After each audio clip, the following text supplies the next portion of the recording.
Assalamualaikum dan hai murid-murid. Bertemu kita lagi dalam kelas Bahasa Melayu tahun 3.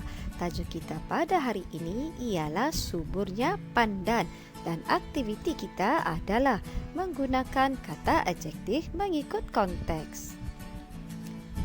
Kata adjektif adalah kata yang digunakan untuk menerangkan sifat atau keadaan bagi sesuatu kata nama atau frasa nama. Kata adjektif juga dikenali sebagai kata sifat.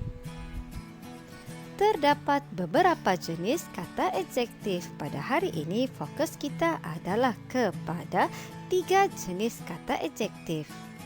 Yang pertama, kata adjektif jarak.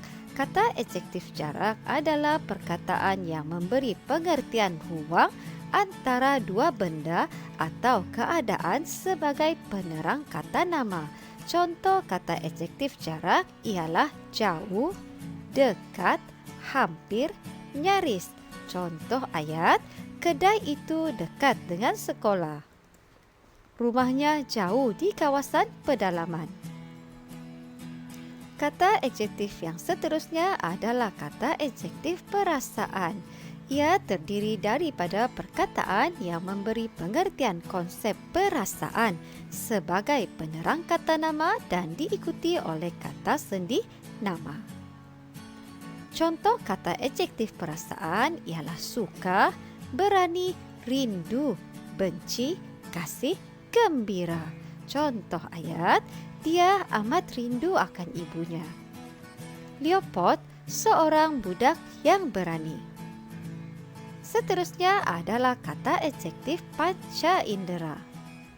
Panca indera bermaksud deria atau alat perasa yang terdiri daripada 5, iaitu deria rasa, deria bau, deria dengar, deria lihat, dan deria sentuh. Oleh itu, apakah kata adjektif panca indera? Ia terdiri daripada perkataan yang memberi pengertian konsep rasa, pandang, dengar, bau, sentuh, atau gabungan. Contoh kata adjektif panca indera: sedap, kelat, masam, lazat, manis, lemak.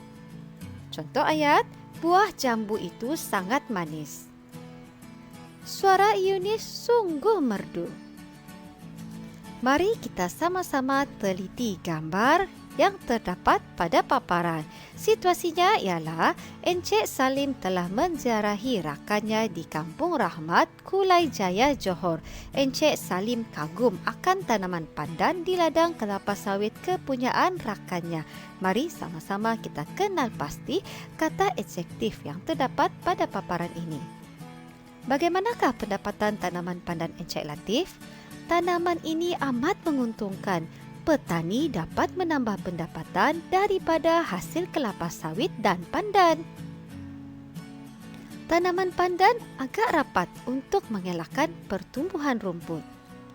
Rapat adalah kata adjektif jarak. Ia memberi pengertian ruang antara dua benda yang berada berdekatan. Seterusnya dekat.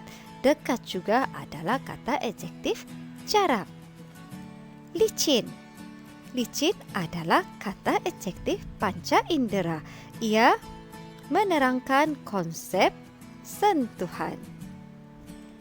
Apakah kata adjektif yang sesuai kita berikan berdasarkan gambar ini? Betul, hairan. Hairan adalah kata adjektif perasaan. Seterusnya, pada gambar ini pula, apakah kata adjektif yang sesuai? Kita letakkan berdasarkan gambar.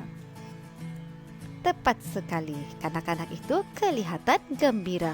Gembira merupakan kata adjektif perasaan. Jauh adalah kata adjektif jarak. Bising adalah kata adjektif panca indera. Ia adalah perkataan yang memberi pengertian konsep dengar. Suka adalah kata adjektif. Betul, perasaan.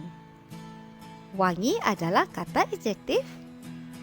Tepat sekali, panca indera.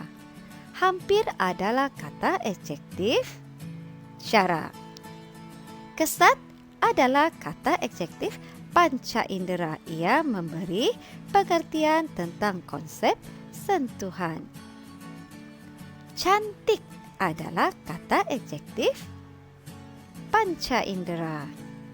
Indah adalah kata adjektif panca indera.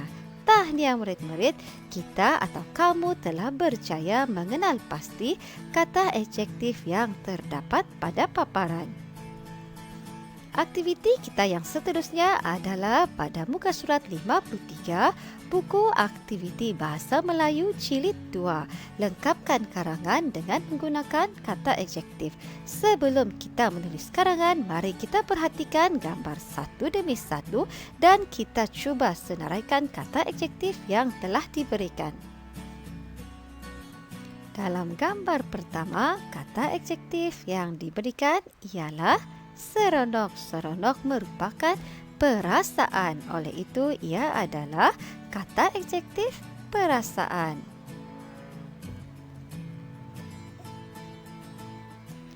Dalam gambar kedua, kata adjektif yang telah diberikan ialah dekat, yang merupakan kata adjektif jarak, serta berbau, yang merupakan kata adjektif panca indera. Dalam gambar ketiga, kata adjektif yang telah diberikan ialah gembira. Gembira merupakan kata adjektif perasaan. Selain itu, kita juga diberikan dengan kata adjektif kesat. Kesat adalah kata adjektif panca indera. Licin juga merupakan kata adjektif panca indera. Dan pada gambar yang terakhir, kata adjektif yang diberikan ialah berbangga. Berbangga adalah kata adjektif perasaan. Baiklah murid-murid, kita teruskan dengan aktiviti menulis karangan. Cikgu Suhaila dan murid-murid tahun 3 angsana menjalankan projek tanaman organik. Mereka menanam sayur labu. Dalam gambar pertama, frasa atau perkataan yang diberikan, baja organik seronok beriringan di sekolah. Bagaimanakah ayat yang boleh kita bina berdasarkan perkataan dan frasa ini? Mereka menggunakan baja organik untuk tanaman tersebut. Mereka kelihatan seronok beriringan ke taman organik yang terletak di sekolah. Gambar yang kedua, frasa yang diberikan, dekat paip air, berbau bersebelahan, blok E. Cadangan karangan yang cikgu sediakan ialah projek tanaman organik itu dibuat berhampiran dengan blok E kerana dekat dengan paip air. Baja organik yang digunakan agak berbau. Murid-murid, baja organik adalah baja semula jadi yang dihasilkan menggunakan bahan yang mengalami proses perebutan. Contoh baja organik adalah daripada kompos cacing, gambut, rumpai laut dan juga kumbahan. Oleh itu, baja organik ini sedikit berbau berbanding baja bukan organik. Pada gambar yang ketiga, kita diberikan perkataan gembira, daun, kesat, buah, dan licin. Kita perhatikan pada gambar kelihatan murid-murid sedang menyentuh daun dan juga buah labu. Contoh ayat yang telah cikgu sediakan, selepas beberapa minggu, sayur labu tumbuh dengan suburnya. Murid-murid teruja untuk merasa daun labu yang kesat, tetapi buahnya pula licin. Gambar yang keempat, kita diberikan perkataan dan frasa jual, tabung kelas, berbangga. Jika kita perhatikan dalam gambar, kelihatan beberapa orang guru sedang berjual beli dengan murid-murid. Ayat yang telah cikgu sediakan, Buah labu yang matang dijual kepada guru-guru. Hasil jualan dimasukkan ke dalam tabung kelas. Cikgu Suhaila berbangga dengan usaha murid-murid tahun 3 angsana. Baiklah murid-murid, sila lengkapkan latihan pada muka surat 53. Selamat menjawab, terima kasih dan kita jumpa lagi. Bye.